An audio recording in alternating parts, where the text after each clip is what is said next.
not limited to Jews in the diaspora, it was also used in Judea, as evidenced by the discovery of fragments at Qumran and Nahal Hever. The temple warning inscription, one of Tutublat's found. 108. This Greek inscription surveyed as a warning to pagan visitors to the Second Temple not to go any further. Greek names like Jason, Menelaus, and Alexander were popular among Jews throughout most of the Second Temple period. Some Pharisees, too, had Greek names like Antigonus of Sokho or P.T. Olion. Identity. In classical antiquity, the Jewish people were constantly identified by Greek, Roman, and Jewish authors as an ethnos, one of the many even living in the Greco-Roman world. Van Ryn demonstrates why Jews of the late Second Temple period may be regarded as an ethnic group in modern terms by using 6 characteristics that co-ethnics share as outlined by Hutchinson and Smith. 111. Those include Sad Smiley 1, an ethnonym, a common proper name, that identifies and conveys the essence of its community. In antiquity, 3 proper names were used to refer to the Jewish ethnos, namely, Hebrew, Israel, and Jews. In Second Temple period texts, the term Hebrew was used to describe an individual from the pre-monarchic period of Jewish history.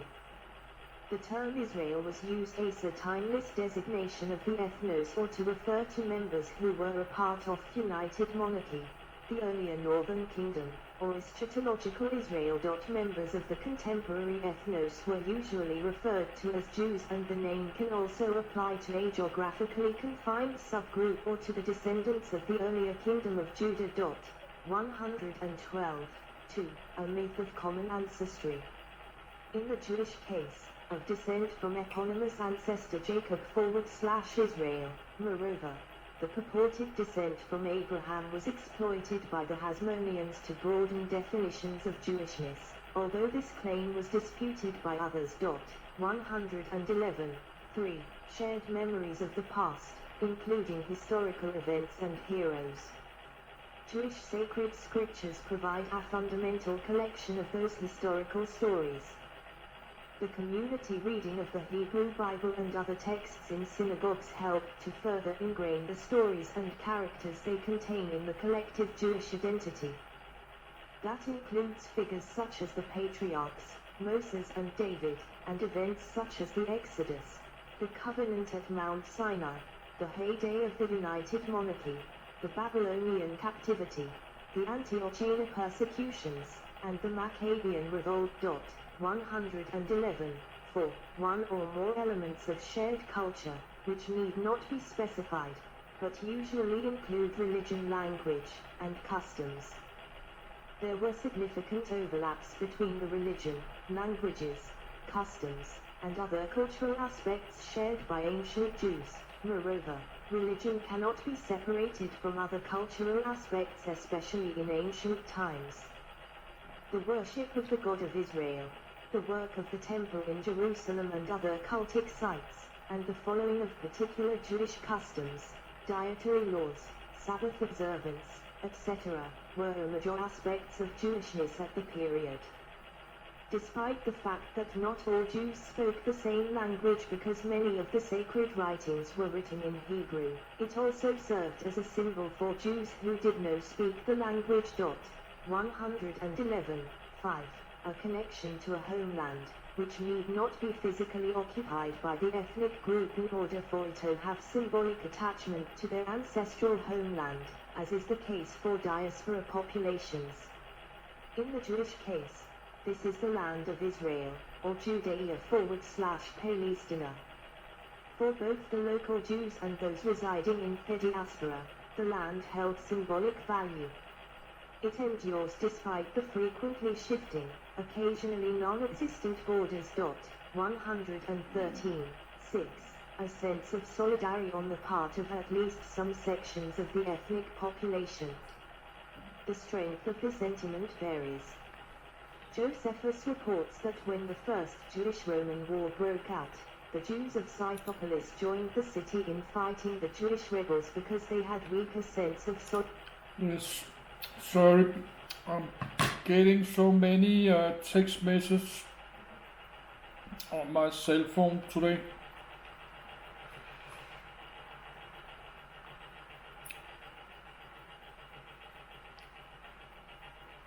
So I cannot reply my cell phone at same time reading this, because this is not my language. I like to read it. I don't do this just to record on video, but I have to read it again later because that's too many information, too many names, too many names and numbers.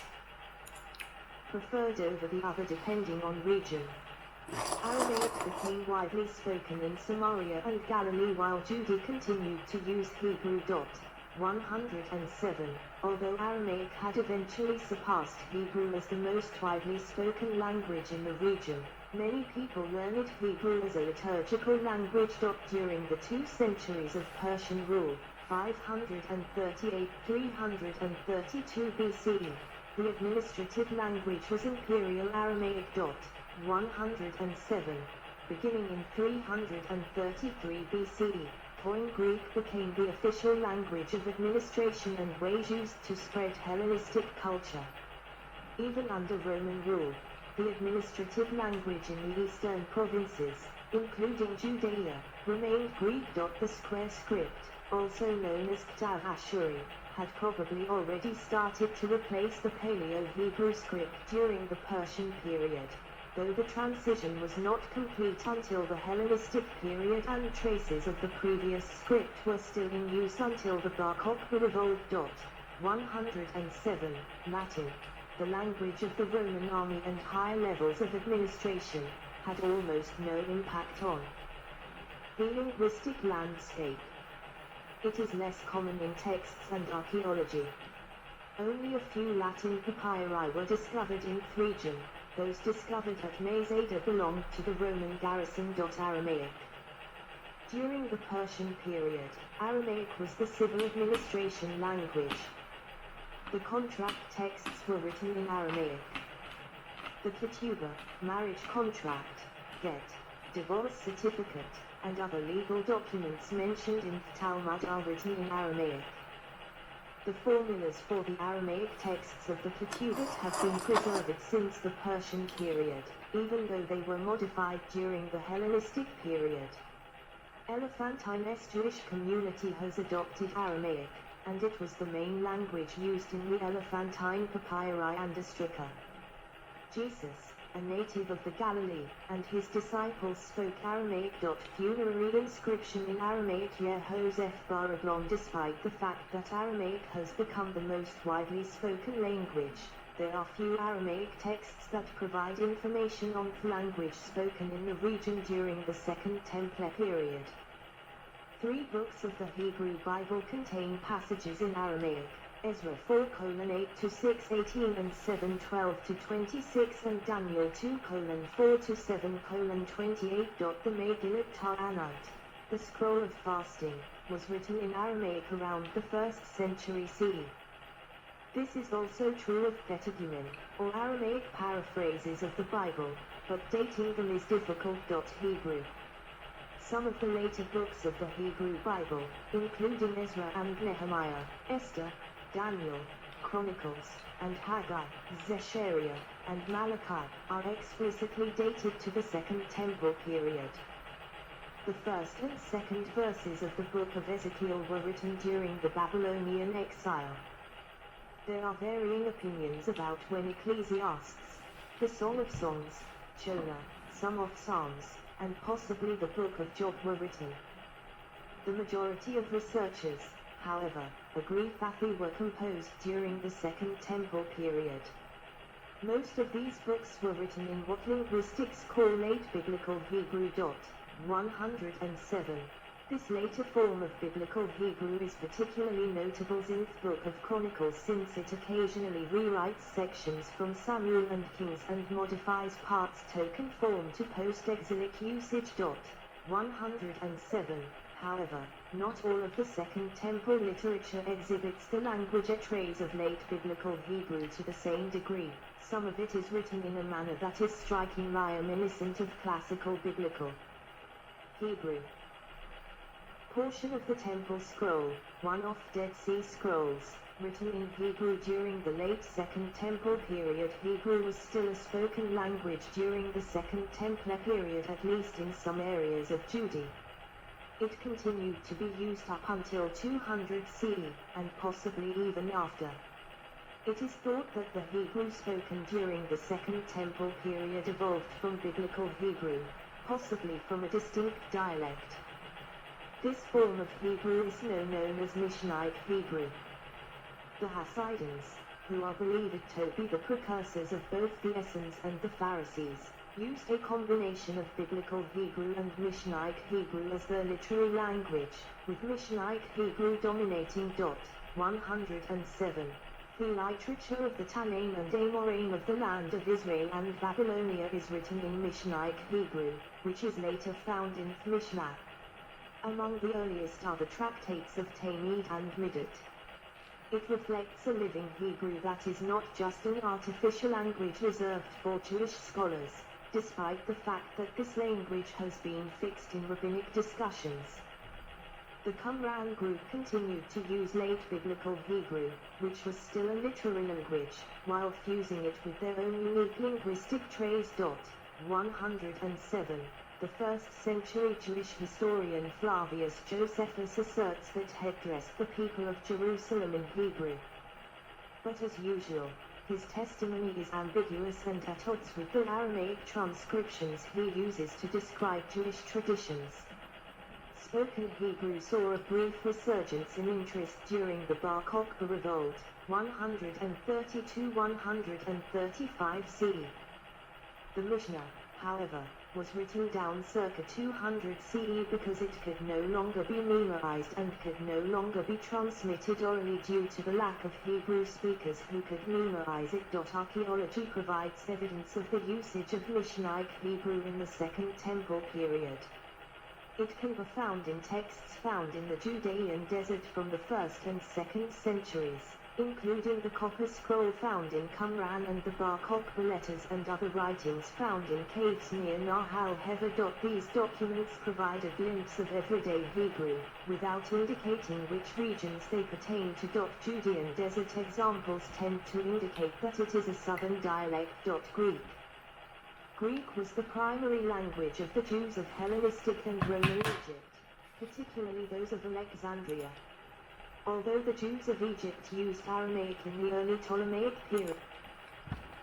Yes, I have to read it one more time because I got 50 lot of text messages today. And I'm tired and thirsty. I have to read it again in the future. Portion of the Temple Scroll, one of Dead Sea Scrolls, written in Hebrew during the late Second Temple period. Hebrew was still a spoken language during the Second Temple period, at least in some areas of Judea. It continued to be used up until 200 CE, and possibly even after. It is thought that the Hebrew spoken during the Second Temple period evolved from Biblical Hebrew, possibly from a distinct dialect. This form of Hebrew is now known as Mishnaic Hebrew. The Hasidians, who are believed to be the precursors of both the Essenes and the Pharisees, used a combination of Biblical Hebrew and Mishnaic Hebrew as their literary language, with Mishnaic Hebrew dominating. 107. The literature of the Tanaim and Amoraim of the land of Israel and Babylonia is written in Mishnaic Hebrew, which is later found in Mishnah. Among the earliest are the tractates of Talmud and Midat. It reflects a living Hebrew that is not just an artificial language reserved for Jewish scholars, despite the fact that this language has been fixed in rabbinic discussions. The Qumran group continued to use late Biblical Hebrew, which was still a literary language, while fusing it with their own unique linguistic traits. 107. The 1st century Jewish historian Flavius Josephus asserts that he addressed the people of Jerusalem in Hebrew. But as usual, his testimony is ambiguous and at odds with the Aramaic transcriptions he uses to describe Jewish traditions. Spoken Hebrew saw a brief resurgence in interest during the Bar Kokhba Revolt, 132-135 CE.